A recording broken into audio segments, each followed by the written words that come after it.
Hockey, yeah. My favorite. It's Judd's Hockey Show.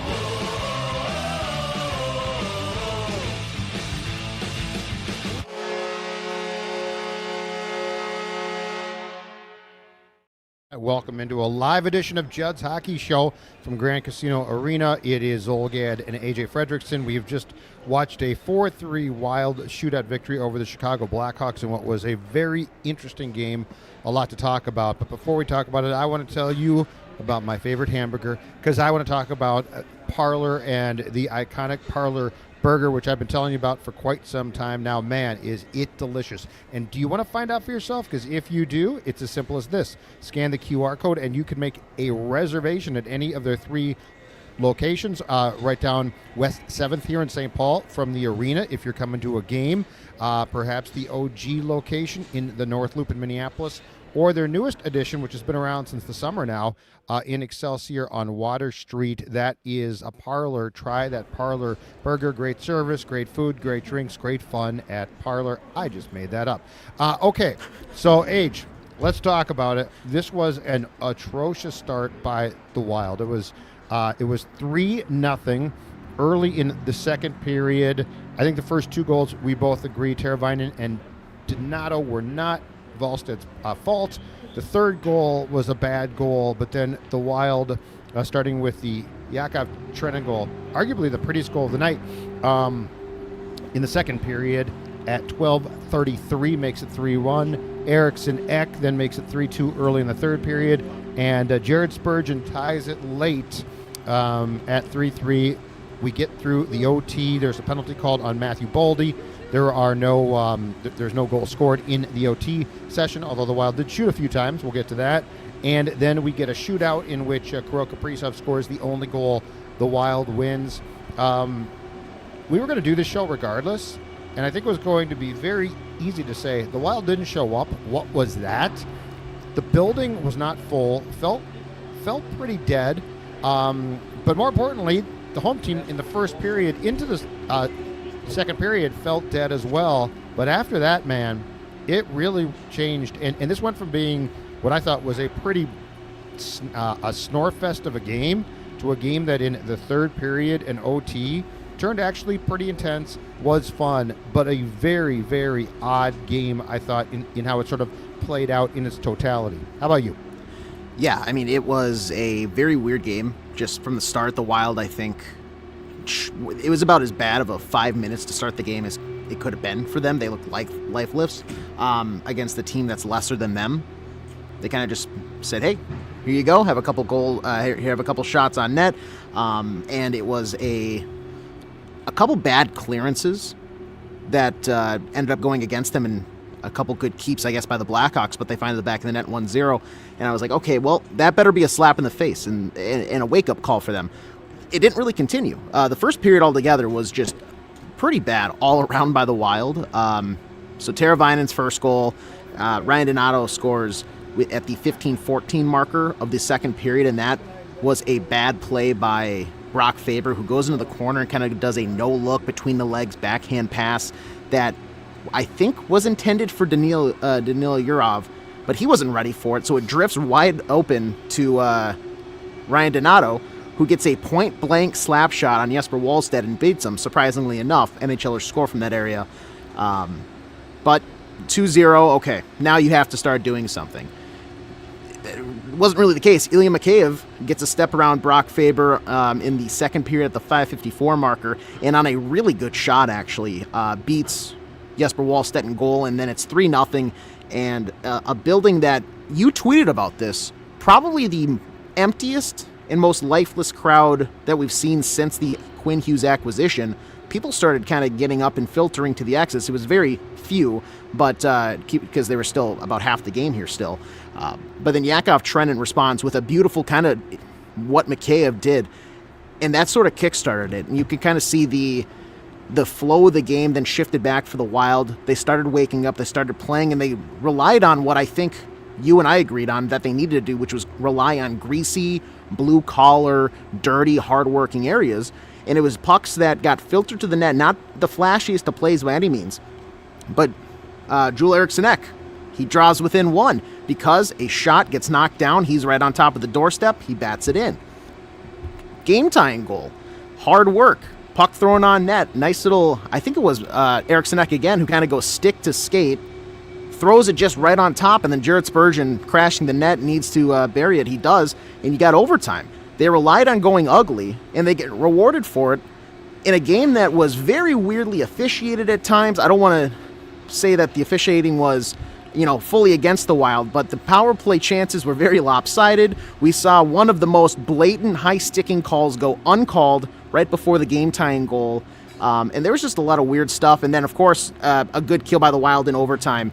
Matt Boldy goes down, and that was about as blatant of a trip and easy call for the officials as possible. They kill it, go to the shootout, and Wallstedt, despite a rocky start, and I think the first 2 goals I would blame on the players in front of him rather than himself. The third goal I would say was on him. He probably wants that one back. He responds in a fantastic fashion for a guy that's let up more than just a handful in each of his past few starts. He responds well the second half of this game, and I think put them in a chance to win. But it goes back to the dirty areas and just like the gritty blue-collar stuff that they finally relied on instead of the cutesy-patootsy passes that don't always seem super necessary. They force overtime, they force a shootout, they get the win. The only really, really cute one that didn't work and was frustrating was that 4-on-1 that involved Kaprizov, who passed to Hughes, who passed to Kaprizov, who took a shot that hit the side of the net. And so, yeah, I mean, this was definitely a game, and we talked about this as we sat side by side here in the press box. This was a game in which you had to, which it was very clear, if you were going to come back and win, which the Wild did, and they get full credit, they were going to need to play the way that they did. Quite frankly, a lot of guys just didn't have good nights. The last 2 periods, I thought, despite the fact he took back-to-back penalties, I thought Boldy, the last 2 periods, especially on the PK, when he wasn't the guy serving a penalty, looked fantastic. But besides that, Faber, tough night. Quinn Hughes, not a great night. He's still damn good. But just a lot of guys didn't have their most effective nights. And to your point about the last 2 goals, what did we see? We saw that the Wild actually just went to work. And I will say this as a credit to them. It's encouraging to see that from this team because there have been versions of this team through the years where if they are playing like they did tonight, it's over. They don't come back. They don't have the same ability to, or the desire. It's not an ability. It's a desire to work as hard as they did. So thanks, Ken. I actually am encouraged by the fact that what we saw was a team that said, okay, we're not playing well. It's just not our night as far as being on. And so they went to work. And you're right. I mean, a lot of credit goes to Trennan because Trennan made a nice play. That's among, I would guess, the top 5 Yakov Trennan goals as far as that was really nice. It was a great shot. 4th goal of the season. It was a very nice play, but that sort of set in motion, I thought, too, that from there on, they definitely worked more. Let's talk about the officiating, too, because you brought that up, and ordinarily I don't like to talk about it because it's like, okay, sometimes it's going to go for you, sometimes it's going to go against you, but this was just flat out, I thought, an oddly officiated game. If I've got this right, the Blackhawks were 0 for 5 on the power play. The Wild was 0 for 1, and you talked about, so right before the Spurgeon goal, which was scored at the 17:58 mark of the third period, Ryan Hartman took what I thought was, to use your term, a blatant high stick in the face. That's not called. And you have 2 officials staring right at that play. Don't get that one. But then, in the overtime, when the officials took a break and went and huddled near the timekeeper, and the ice crew came out not once but twice to clean up blood, that was Brock Faber's blood from a high stick. And so they missed a lot. They definitely missed. But you know what, Age? At the end of the day, as much as the fans here were really upset, and by the way, in my day, they just chanted bull bleep, not ref you suck. I much prefer that. It's much simpler. If you don't like it, I mean, it's a hockey game. But at the end of the day, I sort of like the game flow here now, in retrospect, because it challenged the Wild on a night where they didn't look good, where things weren't going their way, where the goaltender gave up one soft goal, but that put them in a 3-0 hole. I mean, we've seen Wild teams at that point. If Devin Dubnyk had given up that goal, right, back in his day, this team checks out. Like, this team's done. They probably lose 6-1. So there were a lot of things I thought, while they weren't productive from a play standpoint, I thought were productive from a, that's a pretty good Resolute to come back and play like that, because it never was like, oh, it all clicked in and they started to look great. They didn't. They just worked their butts off and got 2 points. And as we sort of start to see this team evolve towards how are they going to be in the playoffs, I'm not saying this promises a damn thing, but I am saying this is far more encouraging than what I've become used to so often from this franchise. Yeah, this game sort of actually parallels what we're seeing here with our stream tonight. I thought the chat was terminated. It says Tyler Anderson. No, with the brand new YouTube channel, we have the family settings on by default. That's a rookie mistake on me. I was asleep at the wheel, much like the Wild in the first period. I got a note on Twitter. Now wait, wait. Sorry to stop the show for a second. What are the family settings? Basically, it defaults to, like, it's made for kids content, so they don't want, our raucous audience in the chat cussing it up, swearing, getting mad at the officials. This is hockey. I know, this is Ref, hockey. you suck. This is hockey. So, but much like the Wild turned things around, we are turning things around with the live chat with all of our friends and, the fishing community. And, well, since I mentioned the brand new YouTube channel, yeah, bring it up. It's got to be something to mention right off the top here before we get into the meat and potatoes of the show. How many drinks did I have? Not enough, Tyler, for how they started playing this game. With this new YouTube channel, to get me to remind myself in order to have the family settings off, the safety off, so we can, instead of ref, you suck, it's bull bleep. Almost, they're very close there. Very close. It's late night. It's late. Make sure you hit like, subscribe. Every subscription on this brand new channel helps, one, with the algorithm, but two, it allows us to do more live stuff. It unlocks creator features the more subscriptions we have. You guys have been great so far. Let's keep bumping those numbers up. Much appreciated here as we are joined by over 200 people now at a little after 10 o'clock here on a Tuesday night. Come from behind win by the Wild with the shootout win over the Chicago Blackhawks. Your point, though, I think is great, Judd. Being able to pull and battle this adversity with the officiating, with the very poor start, a bad goal given up by your goaltender, but also I think 2 terrible situations put forward by your defenders in your own zone. Being able to fight and claw against a team that, one, you should beat, to get to overtime, to then kill a penalty in overtime. The adversity for this team and how they're able to rally late and kind of find their groove, I think says a lot about the character and maybe the culture that they're building behind the scenes here. Obviously, you would love to have them start that way and start red hot right from the get-go, but I guess beggars can't be choosers. You get 2 points, so it's hard to complain too much there. But similar to when they missed a couple guys with injury, it's how do they respond? How can you pull? Well, this is another building block. This is another memory to unlock later in the season when they really need some motivation to get back on the horse, find some groove, get out of a slump. Hey, remember when we stunk it up in the first period against the Chicago Blackhawks on January 27th? Well, look what happened there. We got back on the horse. We were able to make it work and get 2 points. Let's go ahead and do that now. Maybe that's in a playoff series against the Colorado Avalanche when you're down a game already to the Dallas Stars and you need to get one before coming back home or going down to Dallas. This I think is a nice win and a character win for the team, even though it was really hard and probably created some heart palpitations for here at the rink and those watching at home. Most definitely, yeah. And I just thought that, to see how they actually came back on a night when they never really played their best. And let's talk about the goaltending, okay? Because I think there was a feeling, especially because, as we discussed, the third goal was not great. But I think there was a feeling that Wallstedt didn't play well. And I think we both do not agree with that. I thought in that first period, they were so basically asleep that I thought it could have been, the Wild could have scored a goal, don't get me wrong, but I thought that they were very fortunate that they weren't down 4-rip, something like that.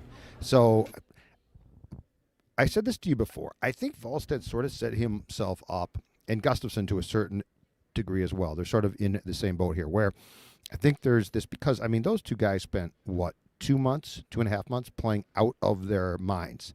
Like, they were unbelievable. And you got to know it's goaltending, okay? Hopefully playoff time it comes back just like that. But the reality is, in an 82-game season, you're going to have your stops and starts and struggles at times. But, I thought that what we saw tonight from at the end of the day, Wallstedt was a fine game. And so, I didn't look at that as they are taking something down here. You hear huge clanking. I don't know if there's a concert or what. But I thought by the end of this game, he had played pretty damn well. And this is a game that in the first period could have gotten completely out of hand, and then you are done. So I think we need to be a little bit fair here, which is Gustafsson or Wallstedt playing as well as they did 2 months ago? Probably not. Mm-hmm. Should that be the expectation, that they play that well all season long? Probably not. So for those who are saying, hey, he's not playing well, I mean, look, he struggled for X amount of time. And look, he's had some rough games. I get that. But I certainly did not look in goal tonight for the Wild and think there is their problem. There were a lot of guys who either didn't play well or certainly didn't start well. Here's what I'll say. Not to be the stat nerd, let me throw a number at you, but Spencer Knight on the night had a goal saved above expected of minus 0.4. So based on the shots that he faced and what the XG generated by those shots, he actually played a little bit below what historically goalies perform against those chances. Well, for how bad I was told that Jesper Wallstedt, for how bad the guy in section 112 chanting Civ, Civ, Civ after the third goal was given up, he finishes the night with a goal saved above expected of still negative, but negative 0.06 for a guy that at one point was touching negative 0.8 earlier in the game. He essentially played about as you would expect to, flat even against the chances he faced. And keep in mind, that is one where in the first period, his team was lifeless. They had, I think, 3 or 4 chances against that he made pretty good stops on, and I think it was 3 failed clearances. It might have been 4 that eventually ended up with a scrum on top of the net. The puck behind him, it gets batted in. The next one was a pass to a wide-open Ryan Donato for a slap shot 5 feet on top of him. Yeah, he's probably not going to stop that. The Mikheyev, I think, was a good shot, but I did consult with Connor Beaupre in between periods, and he's like, if Connor, he said, if I was in this game tonight, I'd be like, I really want that one back. I think both statements can be true. It can be a good shot, but also something that he should stop, because a guy that we talk about is so good with his positioning and his angles. I'm going to say bad goal. That's on him. But that's one. Like, of the 3 goals scored tonight for the Chicago Blackhawks, 1 is probably credited against him. So for the past few starts, yes, he has not been as good as we saw a month ago, when it seemed like every other night when he went out there, he was recording a shutout. What we're seeing from him now is still, I think, very good. He's getting that confidence back. This is a great response, despite how rocky the first period and maybe 30 minutes looked. This is a great step in the right direction to get back to that, tandem of, one, the structure in front of him is good, and I think they found that later in the game, but also he himself has the confidence, and I think that is the biggest thing that, based off last season, was this going to snowball? Was this going to get out of control to where he was going to be, a bull in a china shop, breaking everything in sight no matter how much he tried to calm down? He clearly can. He's mentally a lot more mature and tougher than he was last season, and you saw a professional tonight. And folks, we see your comments. We see your comments about Wallstedt and him increasing potentially with the performance tonight, his trade value. That is now officially out there. We talked about it on an episode 2 weeks ago. At that time, The Athletic was hinting at that. Elliot Friedman, who is sort of like the Adam Schefter of insiders for the National Hockey League in Canada, he's picked up on that as well. And let me just tell you that we are going to have an episode of JHS. It's going to be on Thursday, not tomorrow, with our friend Jesse Pierce. That is going to have plenty of that speculation. I will tease it by saying this. AJ has a great theory But we see your comments, and we don't disagree with your point. And I know right now you're saying, hold on a second, you're praising him. He played a great game. Well, we did say that, and we agree on that. And I'm not saying he's for sure a goner, but certainly there is some momentum picking up about what might happen because the Wild is now to a point where if they want to make a big impact trade, Wallstedt might be or is their greatest bargaining chip. Age, I got one stat here that we got the score sheets or the game sheets. Yeah. So Faber had a bad game for him. Okay. Mm-hmm. So it's a bad game for him. So keep that in context. -2. But here's the thing that amazes me. In the midst of having not a great night, he played 30 minutes and 1 second. And just to give you some context there, folks, Quinn Hughes, who had an assist, was a -2 and is ordinarily Brock's defensive partner, played 27:49. Brock Faber played 30 minutes of this game. And I'll stand by. I've certainly seen Brock Faber have better games, but my God, that gives you an appreciation for what those two especially do as far as minutes munching defensemen. The thing that maybe jumps to me on an immediate impression is the trust that this coaching staff and his teammates have in him to go out there, despite it being a really bad first 10 minutes for Brock Faber by his standards. They said, you know what, we're going to force you out there, and you're going to probably get tired at some point, and you're probably going to see stars. I think you mentioned he got a high stick at one point, and he, on the final shift, or it was in overtime, they showed a close-up of him, and I hadn't noticed, but he had like a Kleenex or some wad of gauze stuffed up a nostril because he was bleeding. Yep. Warrior. The guy is a warrior.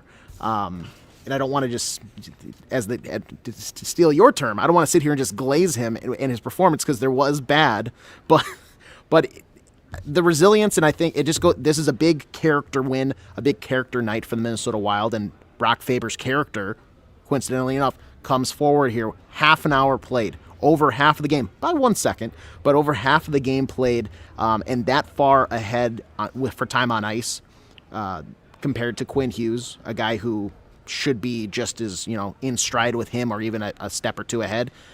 That's a massive gap. That's not just like one shift. That is multiple shifts more than him. Really incredible night and a great turnaround for Brock Faber. I mean, there's been a lot of questions, I think, nationally, too, because we watch him on a nightly basis. You guys watch him on a nightly basis. But the national, I guess, discourse after the USA team was announced was like, really, Adam Fox doesn't get the nod, but Brock Faber does. Well, that's just because Bill Guerin is the GM of the Wild and Team USA hockey, and he gets the final decision. Clearly, he's a good hockey player. Clearly, his teammates and people in the hockey world understand how vital and crucial he can be. He's good defensively. He can move the puck. He's good on his skates. And I think tonight shows, even if he is battling himself at times, mentally, he's going to respond. Physically, with his performance, he's going to respond. And by the end of the night, you're going to be walking out of here. Despite a -2 on the score sheet, you're thinking, what a damn good hockey player Brock Faber is. 21 now. 21 OT games. I believe, if I'm not mistaken, the Wild is now, with the shootout win tonight, 11-10. But they have gone to OT 21 times. And here's what I want to talk about in context to that fact, okay? Because we saw it tonight, and I'm going to actually praise them.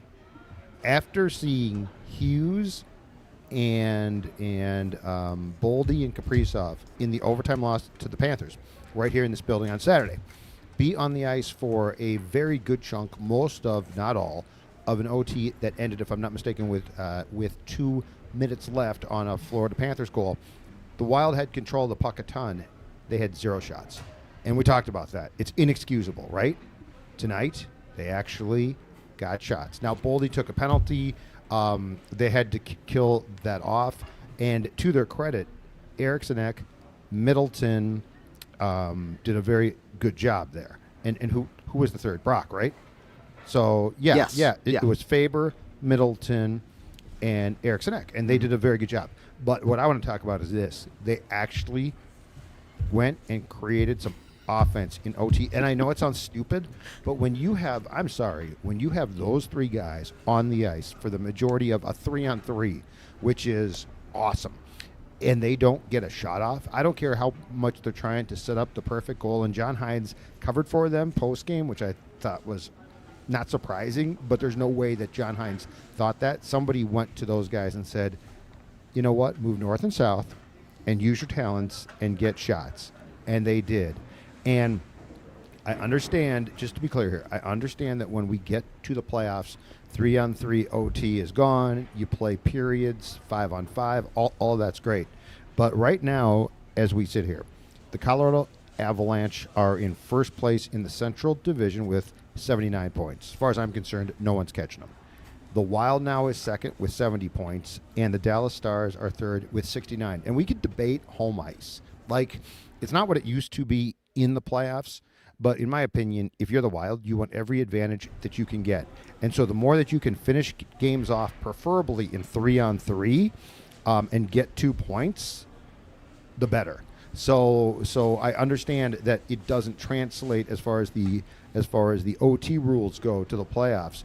But what does translate is when you have already played 21 overtime games, you want that extra point every opportunity to, if nothing else, get home ice against the Dallas Stars.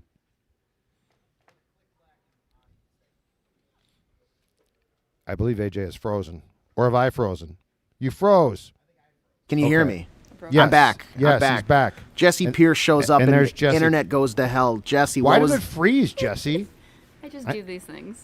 I mean, break things. I think you looked fine, but I mean, it just froze. Like what's going on here? a lot of parallels tonight too. We had It was a tough night. the live stream. The chat was off at the start. We turned it around. Now we're rolling hot. Jesse's shoe broke before the game. She repaired it herself. Yep. So look at you that. know, We're doing things. everything Look at is starting slow and coming in hot. What was the message, or what? Finding anything fun down in the locker? I'm just reminding everybody, I'm pulling all those Wallstedt receipts that I had from earlier on when you guys wanted to pull him and trade him. Yeah, I saw all of those. He won this game. No, John Hines just said they kind of dug in. He gave credit to Chicago for starting the game out quicker, obviously on pace. But Minnesota dug in, as he said. That was the big term this evening, digging in and pulling out the victory. They don't ask. It's 2 points. It's 2 points. Gutsy. It was gutsy, Jesse. It was gutsy. It was workmanlike. Shia LaBeouf in holes, just digging themselves Yep. out. Get those shoes fixed. Get those shoes repaired. Some of that big Score North cash. But my point before, Age, was the OT points are extremely important because, quite frankly, I would like to have it because you're almost certainly, I think at this point, going to face Dallas unless something happens dramatic in the first round. If I am the Wild, I want to start the series here. And if you're going to play OT as much as they are, and you've got, again, I'll say it, you've got Hughes, you've got Boldy and Kaprizov, you should be winning a lot at 3-on-3. They simply have too, and this is weird to say for a Minnesota Wild squad, but they simply have too much sheer talent on their roster to play passive in overtime. In 3-on-3 in regulation, you should be skilling it up. You should be running the other team off the ice. I think I can count probably on one hand the amount of teams where at the start of overtime have the same amount or more skill on the ice than the Minnesota Wild have when they have Matt Boldy, Kirill Kaprizov, and granted that they might go with the Eric Sinek face-off take and then get him off the ice. But Boldy, Kirill Kaprizov, and Quinn Hughes. That should be more than enough to take possession and score and end the game. There should be no dancing around. I don't need to see you I understand you want to set up a good chance.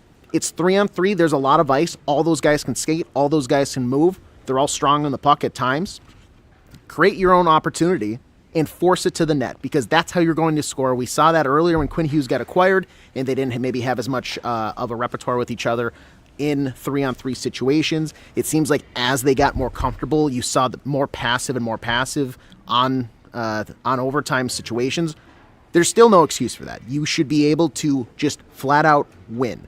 And for a team that's as bad at taking faceoffs as the Minnesota Wild are, it's impeccable how good they are at winning that initial overtime face-off. It seems like they come away with possession 9 out of 10 times. Eriksson can do that. And I actually do love, I think we talked about this before John Hines started to do it. I love the put Eriksson out there, center dot, try to win it clean, right? You get the puck, and then Eriksson immediately goes off. Boldy comes on. But yes, they do a nice job of gaining possession. My question is, what do you do with it? Do you try to skate it around and get really cute, which they did on Saturday? So they were outshot in overtime tonight 5-2, but the deal was they took a penalty, and I believe at least 3 of those 5 shots, if not more, from Chicago came on that power play.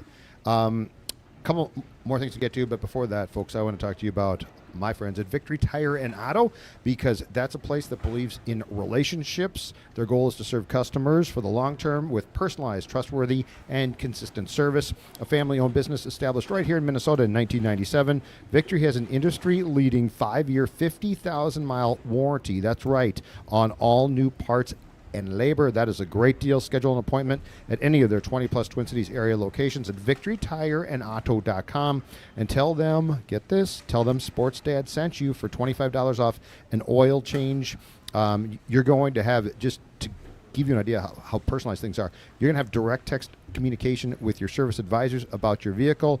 You can request appointments and ask questions as well. 22 locations in the state, quality work, genuine care for all of life's miles at Victory Tire and Auto. Let's talk about the face-offs for a second here, because, again, when we talk about the Wild being in need of another center, okay?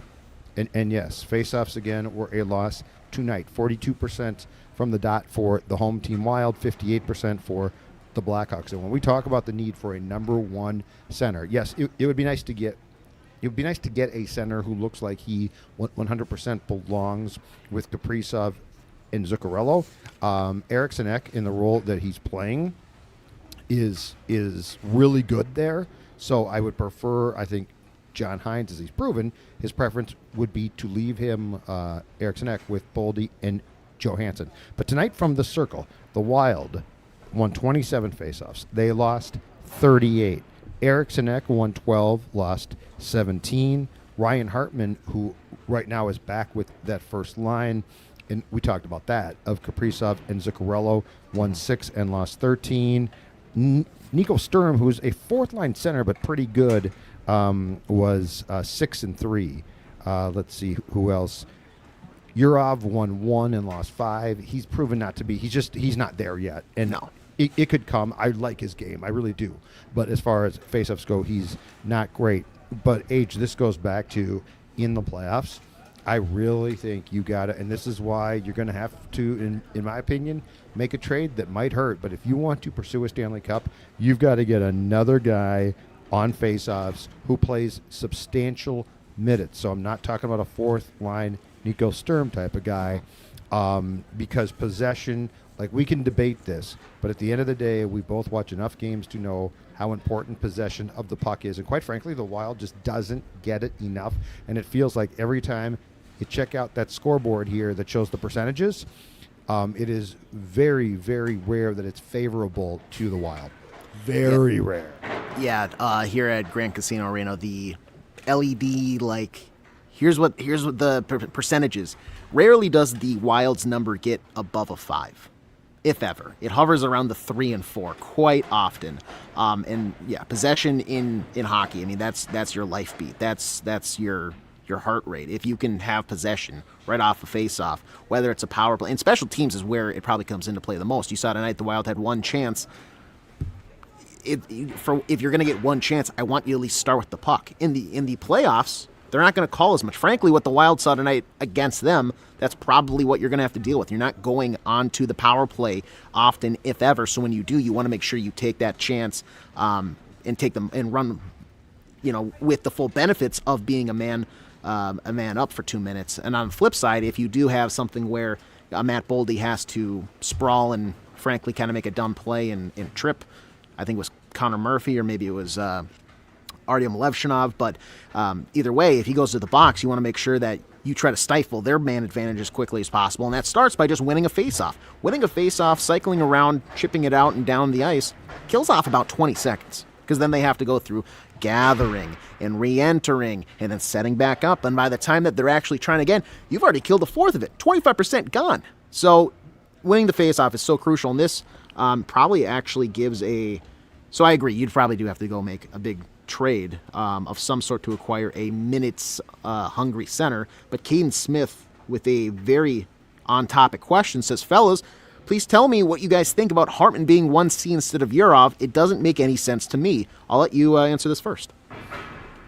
I tend to agree. Now, could it be based on faceoffs? Because, I mean, we have established Yurov is not consistent. Not at all. Could it be because of faceoffs? Partially. But I agree with you. And here's my thought process. I think Hartman's a third-line guy. I think that's what he is. And look, he spikes up at times. He plays really well. He also flattens out. Yurov, to me, has more potential. Like Ryan Hartman, you know exactly who he is. And I'm sorry, personally, I do not believe he is even close to being a 1C. Now, is Yurov? I don't know about that. But when Yurov was playing with Zuccarello and Kaprizov previously, you know what I saw? I saw a guy who played his game. He didn't get influenced by what they were trying to do. There's a lot of things. Faceoff's not one, but there's a lot of things about Yurov's game that I really, really like. I think he can be a sandpaper guy like Hartman, but I also think he's smarter at times. So if my choice is Yurov goes back with the first line or Hartman stays there, I agree with Caden. I would go back to Yurov until the issue is addressed in probably a trade made before the deadline. How about you? I feel the same. To your point, I do. Yes, I think Ryan Hartman is a third-line center, and I think he's a really darn good third-line center, but I also feel like with how he plays the game right now and his incapable abilities in the face-off dot, Yurov also probably is a third-line center, but the issue and that the separation point to me, not so much the face-offs, because we already know how bad it is on here. Like, you're going to go from bad to slightly better. That's still pretty darn bad. But I want to see how the guy plays with those top two wingers, Kirill Kaprizov and Matt Zuccarello. And the fit, to me, feels like the Russian.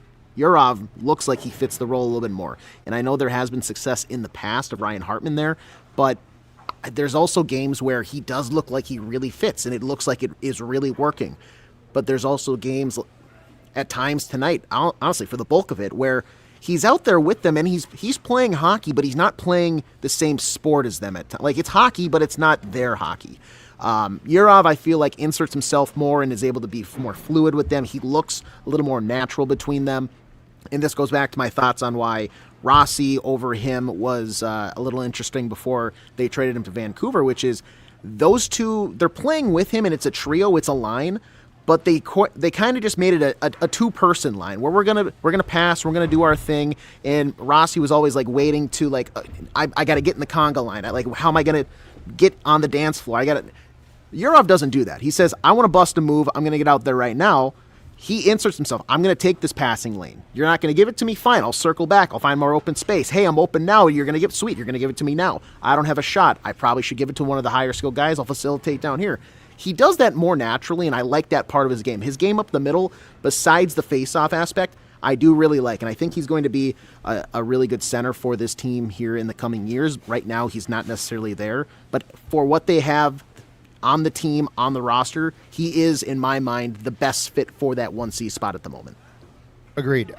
Hey, by the way, talked about this off the top. Kirill Kaprizov scored in a shootout. Now, it's gotten substantially better in recent weeks, but if you recall, I found, or we found a stat, was that about 3 months ago, the dude had scored like one shootout goal in 15 chances.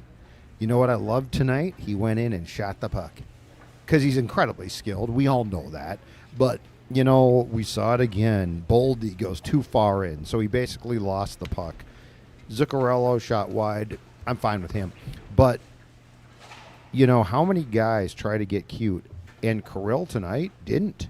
He just went in and he shot the puck, and it was a good shot, shockingly, from Kirill Kaprizov, and he scored, and that's it. You go home. I'm just saying, I hate the shootout, okay? But if you have to do it, what Kaprizov did, was exactly right. You don't try to go, almost past the goal and then you try to score or you damn near stop. I mean, I understand these guys got moves and they'd like to unveil them in the shootout. All of that being said, I think Kirill Kaprizov's approach tonight to the shootout was 100% what I want to see, especially from a guy that good. And quite frankly, and I don't think he's bad in the shootout. That's also what I want from Boldy, because Boldy is phenomenally skilled.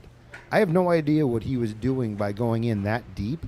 Like, are you going to score? Is the goal, is puck going to go through, in that case, Spencer Knight's pads? Maybe. But, dude, you've got a great shot. Use the shot. And use it in a way where you don't look like you're trying to audition for the Ice Capades. You're playing hockey, shoot the damn puck, and that is exactly what Kirill did, and it worked. I'm kind of in the middle there, because there is a point where Zuccarello does this, where he does the dead controller. I'm going to just wait, shoot.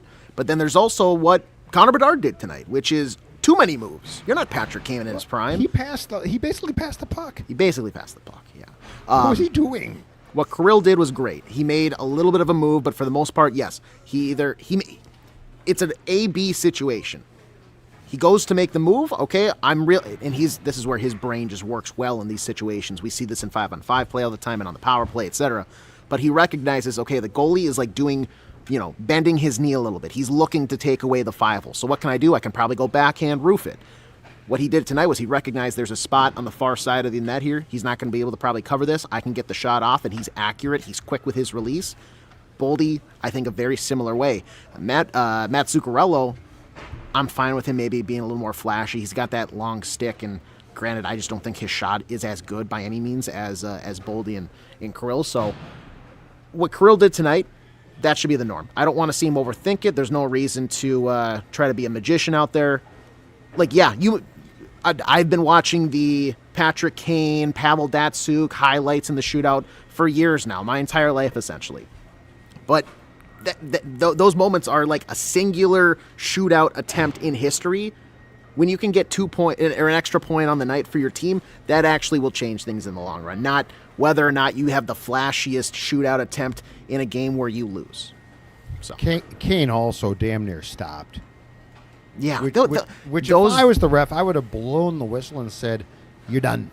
You're done. You're not supposed to stop." Yeah, the shootout, you're supposed to continue, and they'll say, "Well, I was moving forward, but you look how they move." I would blow that dead and say, "Get out of here. We're playing hockey. That looks stupid."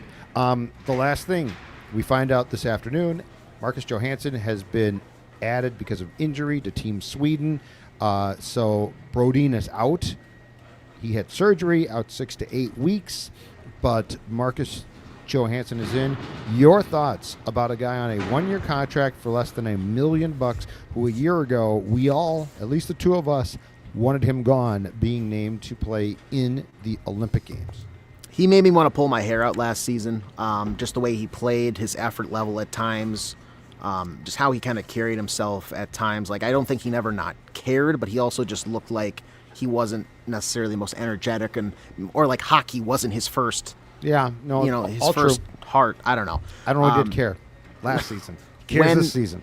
When it was announced that he was extending, my initial thought was, oh, he's like 11 games or whatever it was until reaching the 1,000-game milestone, which honestly still to this day is crazy to me, saying that Marcus Johansson now with this game has played in 1,032 separate National Hockey League games. But what he's done is made me a believer this season. I'm not going to say that I am going to bow and worship the ground he walks on, but what he's doing for the salary cap value that has been attached to his name this season is pretty remarkable. This is well earned. This is well deserved, I think. I don't know if I would say he got snubbed on the initial roster release. It was very close, and there's an argument that he could have and should have probably made it. But I'm glad that he was one of the first names to be the replacements, because this actually is deserved. The way he's been playing is fully deserved. I think actually he will be one of the players that can thrive more in the Olympic setting. It's not designed to be as much of a physical game as maybe here, for a guy that I still will rag on as maybe not as strong as the puck as I would like him to be. a little more fragile when he does have possession. But IIHF rules, he's going to be able to kind of, granted, it's going to be a smaller ice rink in Milan, so we'll have to see, one, if it's even ready and if they play. We'll keep cracking those jokes until we actually see them on the ice, but... I think the rink is set. The rink is set. It's the plumbing that it's not the working. locker rooms, the plumbing. Okay. They're going to have to, like, change across the street or something. Hey, guys, knock yourself out. Enjoy. Hey, can you throw up the comment from Drow04 that says... This is accurate. This says, I was going to say, I applaud this. It says, JoJo can never be given a multi-year deal again. He only plays hard in contract years. That, my friend, is the greatest point of tonight. He will never again. Now, do you bring him back for slightly more next season? He probably deserves to make $1 million coming off how he's played, either here or somewhere else. Mm-hmm. But that is 1,000% right. This guy has played, there's been 2 occasions here where I think he's played well, and in both, his contract has been essentially up, right? So, or he's been playing on a 1-year contract. Anyway, Drow04, you are 1,000% right. If I was Bill Guerin, I'd say, you know what? Next season, we want you back. You're going to sign 2 contracts. They're each going to be for 41 games.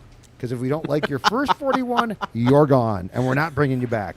So, or 10-game contracts, or whatever you have to do to light that fire. Because, my God, a year ago, this guy I thought was unplayably bad. I mean, we literally said, and I don't think that we were wrong, when he came back for this season, he's going to be a healthy scratch a ton, and he's going to be a 4th-line player. And he's been one of their more, to his credit, effective players. The only difference is it's because he's on a short-term contract. So, yes, from now on, keep it short, keep it sweet, and you will get what you want, as opposed to the player that we saw a year ago where we were all just scratching our heads saying, what the hell is up with this? Yeah, it's pretty impressive just how... I feel bad just continuously pointing out that he is on a contract year. Why? Surely he... Well... It's just like, surely he it can't be the only reason why he's playing better. I would like to think there's other stuff. No, and he impacting was it. technically last year as well. But I mean, but it was I think it was a multi-year contract he was coming off of. So perhaps the key is a series of 1-year contracts, or like I said, 10-game contracts. Charles says, love the late night JHS guys. Thanks, great win. You're welcome. We love doing the show. And yes, it was not a really aesthetically pleasing game. I thought the games here, the Red Wings game last Thursday, which the Wild won 4-3 in overtime, and then the game on Saturday, which they lost to the Panthers, I thought those were far more entertaining games. I think this was a very telling game. Like, it wasn't a great game to watch. The first period was god awful. But I thought that this one was incredibly telling because this was not about skill. This was about mentality. So if I'm the Wild, if I'm John Hines, I'm privately very pleased with this because I think it is a very telling game about your team's response to adversity. And quite frankly, they weren't good for a long period of time. They just weren't good as a team. It wasn't just one guy. You know, as I said before, I think Boldy came on starting in the second period. Trennan scored a great goal. But if you look at the whole thing, what you saw was a team that just looked off. And I'll go back to what I said, which is how many previous Wild teams lose this game 6-1 and just go away. Like, they just are like, okay, screw it. This team didn't show some character. Yeah, at the end of the second period, they had 1.2 expected goals generated. They finished the night with 2.6. So they essentially more than doubled it in just that third period alone. Granted, that's where they scored 2 of their very key goals in the comeback. But for as ugly as it looked, the result is exact. I would have liked to have this end in regulation, don't get me wrong, but in the statement of 2 points taken in a game at home against the Chicago Blackhawks, that's the result I expected. That's the result we got. For as bad as they started for the first 30 minutes, 40 minutes, to be able to turn things around, it says a lot about the team. And so that's my biggest takeaway. Like, it is 2 points, but that is, I think, moving forward, the point in order of just the culture and the adversity that this team is able to face, turn around, reflect on a very quick notice, and come out and play some good hockey. Yep. So what they're off tomorrow. They will play on Thursday night here against Calgary. I believe now that there's 4 games left before the Olympic break, if I'm not mistaken. They've Correct. got Calgary on Thursday. They've got the Oilers, I think, on the road. Yeah, Saturday 9 o'clock against Oilers. Oilers, Canadians okay. at home on Monday at 6:30, and then they traveled on to Nashville on the 4th at 7 o'clock. Outstanding stuff. Okay, so we will be back again on Thursday. Jesse Pierce will join us for the Full Strength show. We will talk extensively about the potential. I see your comments here. I think it's Cade continues to comment. I got bad news, Cade. I will end the show with this. If you want Bill Guerin fired, if you want Bill Guerin fired, if Jesper Wallstedt is traded, then you are really going to want Bill Guerin fired by the time that we get done with our thoughts, which includes I'll just tease this, which includes a great thought about who the Wild might be pursuing for Wallstedt, because it's not, for instance, we don't think at least, Vinny Trocheck, who's a nice player, but if you're going to make that trade, you're probably not going to give up a goaltender that you consider to be paramount to your future potentially. But for now, we are done. He's AJ. I'm Judd. Thanks again to all of you who tuned in and listened to Judd's Hockey Show.